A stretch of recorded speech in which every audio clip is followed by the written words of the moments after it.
అందరికీ నమస్కారం. నా పేరు Archana. Welcome to mysterious stories. ఈరోజు కథ సెల్లింగ్ వర్జినిటీ.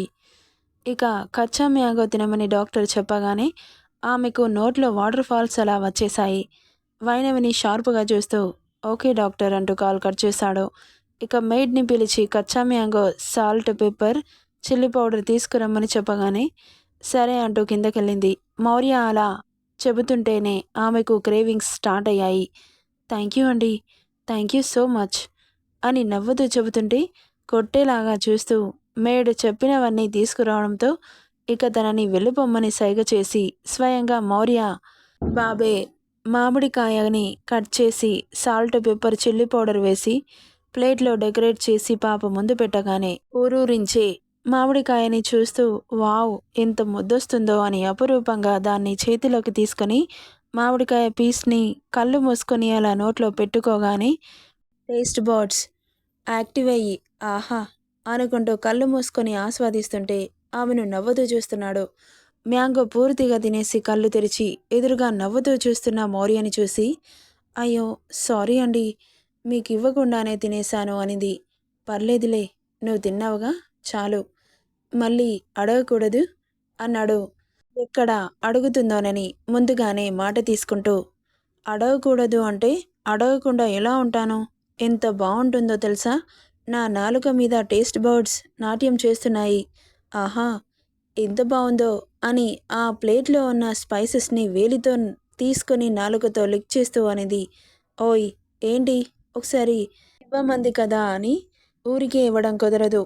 ఇక డెలివరీ అయ్యే వరకు నువ్వు దీన్ని మర్చిపోవాలి. ఏంటి అనింది అరిచినట్లే. డెలివరీ అయ్యాక 6 మంత్స్ వరకు ఏం తినకూడదు తెలుసా? ఎందుకు తినకూడదు? అప్పుడు ఏది పడితే అది తింటే మన బేబీకి ప్రాబ్లం అవుతుంది. నువ్వు తింటే తనకి ఎందుకు ప్రాబ్లం అవుతుంది? బేబీ తాగేది నా పాలే కదా. అందుకే ప్లీజ్ అండి. వైనవి, ఇప్పుడైతే తిన్నావు కదా, ఇక హాయిగా పడుకో. ట్యాబ్లెట్స్ వేసుకుంటున్నప్పుడు మ్యాంగోస్ తినడం మంచిది కాదు. ఇక హాయిగా రెస్ట్ తీసుకో అని చెప్పి అక్కడి నుండి వెళ్ళిపోయాడు. వెళ్తున్న అతన్ని చూసి ఏవండి అని పిలిచింది. ఏంటని దగ్గరకొచ్చాడో. అమ్మని చూడాలనిపిస్తోంది అంటుంటే ఆమెను హత్తుకొని తలనిమిరి నుదుటి మీద ముద్దు పెట్టి తనకేం సమాధానం చెప్పకుండానే వెళ్ళిపోయాడు. ఇదేంటి, అమ్మ కావాలి అంటుంటే అలా వెళ్ళిపోతున్నాడు? ఇక దిగులుగా కూర్చొని ఆలోచనలో పడింది. అమ్మొస్తే ఎంత బాగుండు, డెలివరీ వరకు నా దగ్గరే ఉంచుకుంటాను అని ఆలోచిస్తూ ఉంది. వినయ్ ఈరోజు ఢిల్లీ వెళ్ళాల్సి ఉంది, త్వరగా చాపర్ రెడీ చేయి అని చెప్పి ఎయిర్పోర్ట్కి బయలుదేరాడు మౌర్య. అతను చెప్పినట్లుగానే చాపర్ రెడీగా ఉండడంతో అక్కడి నుండి ఢిల్లీకి బయలుదేరాడు. ఇక ఈవినింగ్ అనగా మెలకు వచ్చిన తనకి కళ్ళు తెరిచి చూసేసరికి ఎదురుగా తల్లిని చూసి అమ్మ అని చాలా ఎగ్జైటింగ్గా తల్లిని చుట్టేసింది. అమ్మ వైనవి, ఎలా ఉన్నావు తల్లి అని ప్రేమగా కూతుర్ని గుండెలకి హత్తుకొని వెన్నెనిమురుతో అడిగింది. బాగున్నానమ్మా, ఆయన చాలా బాగా చూసుకుంటున్నారు. నాకు తెలుసమ్మా, అల్లుడు గారు బంగారం అని అంటుంటే నిన్ను చూడాలని అడిగాను కానీ నాకేం చెప్పకుండా వెళ్ళిపోయాడు. నిన్ను ఇక్కడికి రప్పిస్తాడో లేదో అనుకున్నాను. నేను పడుకొని లేచేసరికి నువ్వు నా కళ్ళ ముందుండేలా చేశాడు అని సంతోషపడిపోతూ చెబుతుంటే కూతుర్ని నవ్వుతూ చూస్తూ ఉంది. సరే కానీ ఎలా వచ్చావమ్మా? వినయ్ వచ్చి తీసుకొచ్చాడమ్మా. ఊర్లో పరిస్థితులు ఎలా ఉన్నాయి? నిన్నేమైనా అంటున్నారా? నన్నెందుకంటారు? వాళ్ళు బాధపడుతున్నారు. నీ కూతుర్ని చాలా బాధ పెట్టామని అందరూ మన ఇంటికి వచ్చి నాకు క్షమాపణలు చెప్పుకున్నారు కానీ ఆగిపోయిన హాస్పిటల్ స్కూల్ని చూస్తూ చాలా బాధపడుతున్నారు. నేను ఆయనతో మాట్లాడామనమ్మా. నాకు తెలుసు నువ్వేం చెప్పనవసరం లేదు. ఇంకా ఆయనని అడగలేకపోతున్నాను. నాకు తెలిసి ఊరికే అలా వదిలేయరు, ఖచ్చితంగా కట్టిస్తారు. మీరేం బాధపడకండి. నాకు తెలిసి అమ్మ అల్లుడు గారు మనసు చాలా మంచిది. సరే కానీ నీ హెల్త్ ఎలా ఉంది? అస్సలు తినాలనిపించట్లేదు, పుల్ల పుల్లగా తినాలనిపిస్తోంది. అంటే కచ్చా మ్యాంగో తిన్నాను, ఈరోజు చాలా బాగుందమ్మా. ఈ టైంలో పుల్లటివి తినాలనిపిస్తుంది కానీ ఎక్కువ తినకూడదమ్మా, మంచిది కాదు. సర్లే, నీకేం తినాలనిపిస్తుంది చెప్పు, నేను తీసుకొస్తాను. నీ చేతితో అల్లం టీ వేడివేడిగా తీసుకురామ్మా. మీరు టీ తాగకూడదమ్మా అనింది మేడ్ అప్పుడే లోపలికి వస్తూ. ప్లీజ్ అండి, ఒక్కసారికి తాగితే ఏం కాదు, అమ్మ చేతి టీ చాలా బాగుంటుంది అంటుంటే, లేదమ్మా అస్సలు తాగకూడదు, ప్లీజ్ అండి, ప్లీజ్ ప్లీజ్ అని చాలా రిక్వెస్ట్ చేసింది. ఇక కూతురు బాధని చూడలేక సరే తీసుకొస్తాను, ఏడవకు అనింది విజయ. చాలా సంతోషం అనిపించింది. త్వరగా తీసుకురా పోమ్మా, ఇంకా ఏం కావాలో చెప్పు. సమోసా, అబ్బా అన్ని హెల్తీ ఫుడ్ అడుగుతున్నావే, అలాంటి పప్పులేముడకవు అమ్మా ప్లీజ్. ఈరోజు ఒక్కరోజే, రేపటి నుండి మళ్ళీ ఫ్రూట్స్ వెజిటేబుల్స్ అంటూ పచ్చి కూరగాయలు ఫ్రూట్స్ని తినిపిస్తారు, తీసుకురామ్మా అని బ్రతిలాడుతుంటే, నిజంగానే ఈ ఒక్కరోజు కూతురికి ఇష్టమైనవి చేసి తీసుకొస్తాను అని కిందకెళ్ళింది.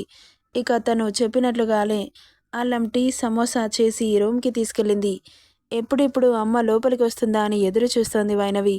ఇక తల్లి లోపలికి రాగానే, అబ్బా అమ్మా, నువ్వు పెట్టిన టీ స్మెల్ ఇక్కడి వరకు వస్తోంది తెలుసా అంటూ తన చేతిలో నుండి లాక్కుంది. మెల్లగా అంటూ నవ్వుతూ పక్కన కూర్చుంది. కూతురు ఆత్రాన్ని చూస్తూ ఇక ఒక్కో సిప్ చేస్తూ ఈ లోకాన్ని మర్చిపోయింది వైనవి.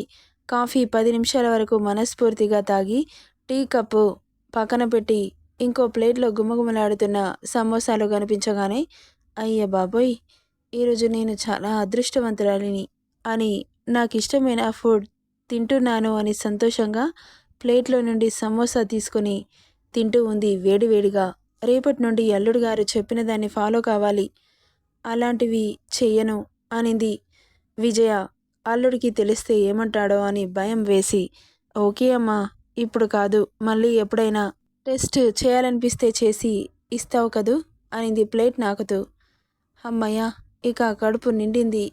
ఈరోజు ఇక ఏం తినను అంటూ బెడ్ మీద నుండి మెల్లగా లేస్తుంటే, విజయ కూతుర్ని పట్టుకొని మెల్లగా అటు ఇటు వాకింగ్ చేయించి బెడ్ మీద పడుకోబెట్టింది. తల్లితో మాటలలో పడి మౌర్య రాలేదు అన్న సంగతి మర్చిపోయింది.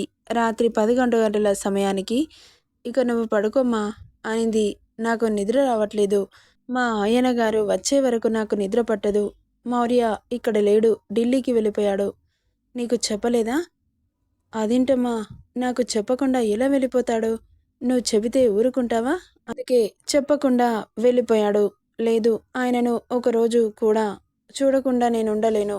ఒక్క మాట కూడా చెప్పకుండా వెళ్ళిపోయాడు అని మూతి ముడుచుకొని కూర్చుంది. నిద్ర సరిపోకపోతే హెల్త్ పాడవుతుంది, పడుకో. నేను పడుకోను, ఆయన నన్ను మోసం చేసి వెళ్ళిపోయారు. అదేంటి అలా అంటావు? చెబితే దిగులు పడతావని చెప్పకుండా వెళ్ళిపోయాడు. వచ్చేస్తాడంట, నువ్వేం బాధపడకు వైనవి.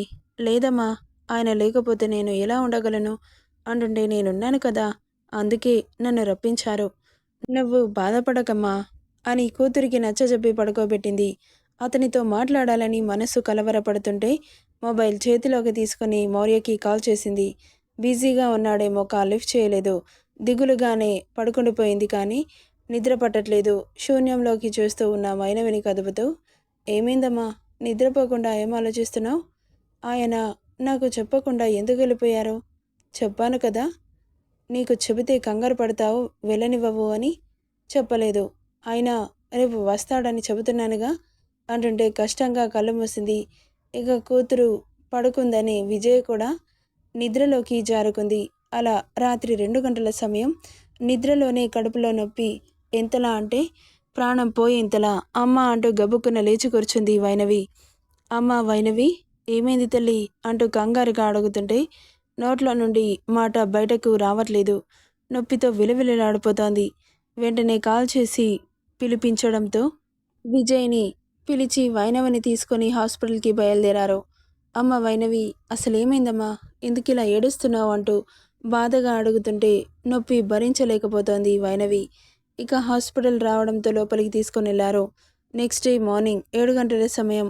ఎయిర్పోర్ట్లో ల్యాండ్ అయిన చాపర్ నుండి దిగి అక్క నుండి కారులో హాస్పిటల్కి బయలుదేరాడు మౌర్య కంగారుగా.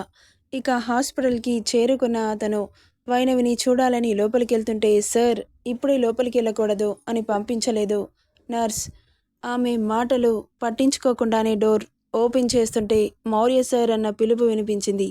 వెనక్కి తిరిగి చూశాడు. ఇప్పుడే తనని డిస్టర్బ్ చేయకూడదు అంటుంటే, తనకేమైంది అని అడిగాడు ఒకే మాటగా. మీరు నా క్యాబిన్కి రండి, అన్నీ వివరంగా చెబుతాను. లేదు, ఇప్పుడే చెప్పాలి, తనకేమైంది? అది మౌర్య గారు, తనకి అబార్షన్ అయింది, లోపల బేబీ చనిపోయింది అనగానే ఒక్కసారిగా అతని బ్రెయిన్ మొద్దుబారిపోయింది. ఆయన ఏం విన్నాడో అర్థం కాకపోతుంటే నెక్స్ట్ పార్ట్లో ఏం జరుగుతుందో చూద్దాం. ఈ స్టోరీ ఎలా ఉందో కామెంట్ చేయండి guys. Thank you for listening.